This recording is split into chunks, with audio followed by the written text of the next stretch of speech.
Welcome to the Catacombs, a dexterity-based dungeon delve for 2 to 5 players by Elzra Games, or specifically the 3rd edition of Catacombs, which is what we're reviewing here today. Now, if you got scared by the mere mention of a dexterity-based game, well, don't worry, I'm going to walk you through that, and you might find that this is surprisingly deep, intuitive, and fun, even if you are someone who has been hesitant to try any dexterity-based games up until this point. So let's take a look at what's going on inside of the Catacombs. Catacombs is a one versus all game in which one overseer controlling the Catacomb Lord and all their minions faces off and facilitates an adventure for the other players collectively controlling 4 of the 6 heroes in the box. Before even flicking a single disc, Catacombs starts to subvert the dungeon crawling genre by condensing a single campaign into one play session. The overseer will build a deck consisting of a series of rooms pulled at random from piles of varying difficulty.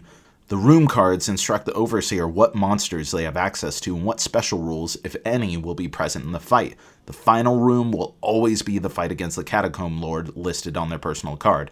There are also a few special rooms that can and should be added between the others, allowing players to pay money they've collected to heal up, buy new items, gamble for health and loot, or even hire allies.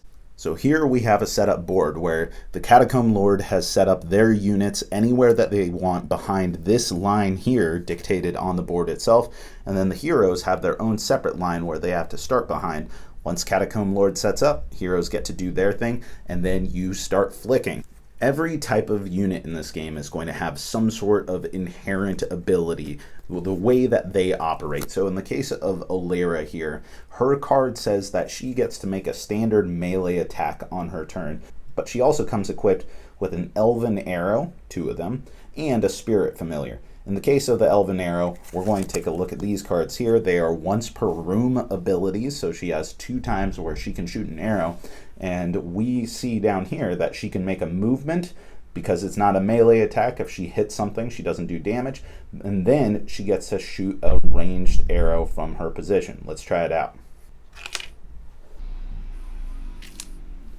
For the most part, enemies always have either 1 or 2 health. And in the case of the 2 healthers, you just flip them over to represent that they have lost health. In the case of the 1 healthers, they would just die. In the case of super powerful enemies or the overseer themselves, the Catacomb Lord, they have specific health trackers down here just like the heroes. That's it. That's the basic flow of the game. Heroes must defeat all monsters to clear a room. If a hero loses all health, they return to life at half health at the next room, so long as 1 hero managed to survive. The Overseer wins the game if all heroes are ever knocked out, and the heroes win if they manage to get to the final room and defeat the Catacomb Lord. It is harder than it sounds.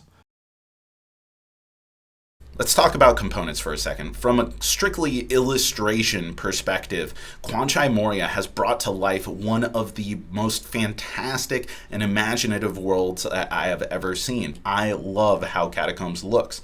As far as the component quality, the pieces themselves, the discs slide around with ease. The borders here are totally functional. Sometimes they get in your way just as much as they're actually adding to anything, preventing you from having to catch pieces that have rolled off under the couch. But fortunately, you can move them apart as needed. Now, there are some areas where the cardboard feels a little bit flimsy, notably these borders here. They're not exactly the best materials that you're ever going to get, but then again, Elzra isn't exactly the biggest company there. I really think that this is a very well put together game that is full of fantastic pieces that I just want to hold and touch and toss around and flick at my opponents. Now, from a gameplay perspective, this is one of the best times that I've had playing a dungeon crawl game in years. It just engaged my imagination the entire time that I played. It's fun, it's competitive, you have thrilling successes and horrific losses when you flick your piece and it totally misses its mark. But there is skill involved, and you will see yourself getting better, and that's one of the best parts about the game. The other thing is that it is buck wild how they have constantly come up with really clever and imaginative ways in order to represent really complex and sometimes nebulous ideas that would be present in other RPGs and adventure games, like, for example, shooting around cover.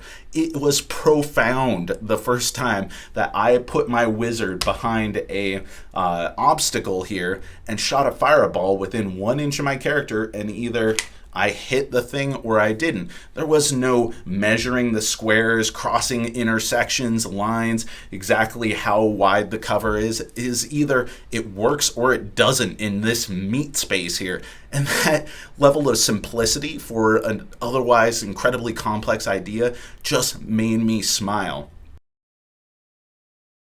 Did I mention that the rules in this game were intuitive? Well, they are as soon as you understand the language that Catacombs speaks. The iconography is actually really good at describing everything that you need to do on your turn.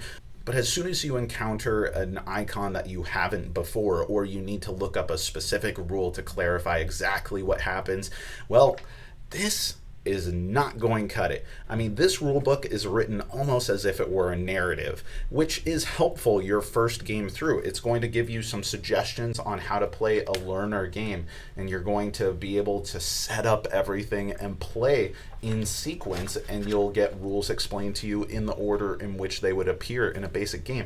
But if you ever have to reference anything in this, it becomes nigh impossible. Well, not impossible, but certainly more inconvenient than it should be. The other thing that's kind of a challenge about this game is you need a lot of room to house all the pieces and to actually set up the board. It is a very big game requiring a very big table.